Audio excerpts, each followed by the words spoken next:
안녕하세요.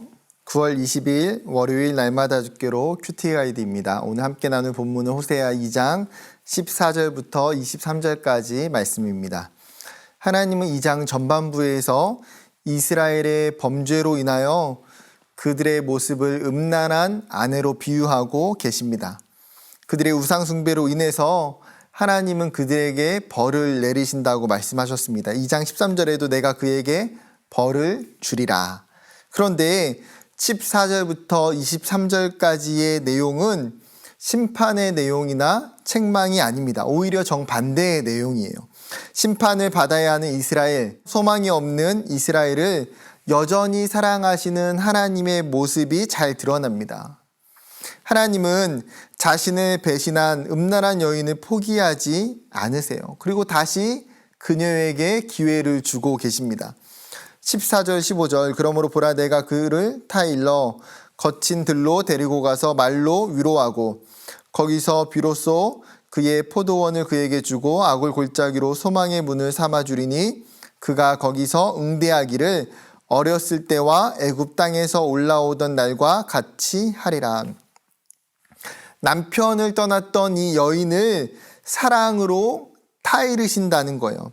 그녀를 광야로 데리고 가서 위로의 말을 하십니다.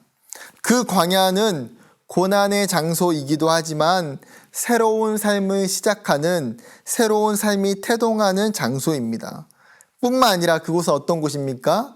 사랑하는 남편과 언약을 맺었던 사랑과 은혜의 장소입니다. 깊은 사랑과 추억이 남아있는 그 자리로 다시 데리고 가시는 거죠. 또한 다시 포도원을 허락해 줍니다. 말로 위로하는 것에서 끝나는 것이 아니라 풍요로운 삶을 다시 허락하신다라는 거예요. 그리고 아굴 골짜기가 괴로움과 환난의 장소를 소망의 문으로 바꾸시고 이스라엘이 출애굽하여 가나안으로 들어갈 때에 하나님이 그들을 정말 기쁘게 받아주셨던 것처럼 하나님은 다시 사랑과 환호로 내가 너를 맞이해 주겠다라고 말씀하고 계십니다. 하나님을 떠난 이 여인은 남편이 자신을 버릴 것으로 생각했고 자신에게는 이제 진노와 심판밖에는 남편에게 이혼 통보 받는 것밖에는 없을 거라고 생각했을 것입니다. 그러나 현실은 정반대예요. 그녀에게 위로와 소망을 주고 계십니다. 이것이 바로 우리의 하나님이세요. 우리가 실패하고 넘어지고 하나님을 떠나고 하나님과의 관계가 멀어진다 하여도 하나님은 우리를 끝까지 포기하시지 않는다라는 사실입니다. 우리를 타이르시고 하나님을 사랑했던 그 기억과 은혜로 우리를 초대하고 계세요. 한 걸음 나아가서 하나님의 사랑은 상상을 초월합니다. 하나님은 이스라엘이 지금 다시 혼인을 청하고 계시는 거예요. 그들과 다시 영적인 부부로서 결혼하고자 하십니다.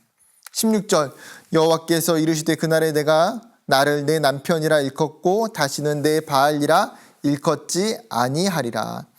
이스라엘은 한동안 하나님 떠나서 바알을 사랑하고 바알을 자신의 남편이라고 불렀습니다. 그런데 그 거짓된 우상과 거짓된 남편을 떠나서 이제 다시 하나님께 돌아오게 된 거예요. 그런데 다시 결혼을 하게 되고 다시 부부가 될 때에 그들에게 요구되는 중요한 것이 있습니다. 바로 19절과 20절인데요. 내가 내게 장가들어 영원히 살되 공의와 정의와 은총과 긍휼히 여김으로 내게 장가들며 진실함으로 내게 장가들리니 내가 여호와를 알리라. 지금 부부관계 안에서 공의와 정의와 은총과 긍휼과 진실함을 이제는 너희가 반드시 가져야 된다. 부부관계는 서로 지켜야 할 것들이 있다는 거예요. 서로 이 신뢰와 신의를 위해서 어기면 안 되는 것들, 부부라 할지라도 지켜야 되는 가장 중요한 행동 양식을 지키지 않으면 관계가 금이 가고 깨어질 수밖에 없어요. 이스라엘은 사실 어땠습니까? 그들이 부부로서 지켜야 되는 행동 양식을 깨트렸습니다.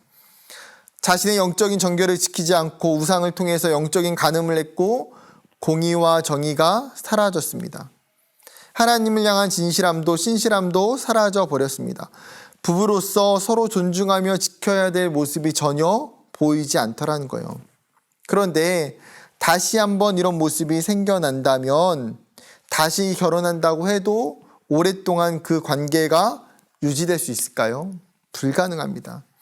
이스라엘이 다시 하나님과 결혼하고 영원히 살게 되는데 그렇기 위해서는 신부가 신랑에게 합당한 태도와 행동이 필요하다라는 사실이에요.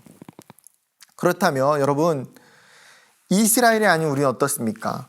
우리의 신랑이 되시는 그 하나님 앞에서 우리는 신부로서 부부관계 안에서 지켜야 되는 그 부부관계를 유지하기 위한 합당한 영적인 태도와 모습들이 우리에게 있습니까?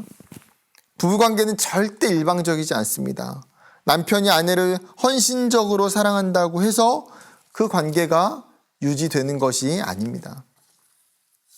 남편이 아내를 헌신적으로 사랑하고 위할 때에 아내 또한 자신을 사랑하는 그 남편을 사랑하고 신뢰하고 진심으로 대해야 됩니다.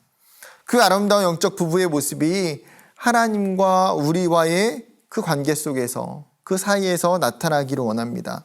하나님은 자신을 떠난 신부가 돌아올 때 마치 모든 것을 잊고 처음 결혼하는 그 마음과 태도로 우리를 대하고 계세요.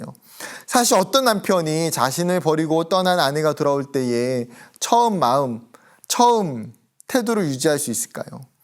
아내를 볼 때에 배신했던 그 모습, 그 자신을 떠났던 그 기억이 생각나지 않을까요? 그러나 21절과 23절 마지막 부분에 보여지는 하나님의 모습은 마치 모든 것을 잊어버리고 다시 사랑스러운 아내로 맞이해 주신다라는 거예요. 21절과 22절에서 반복적으로 말하는 단어, 응답하고라는 단어가 사용돼요.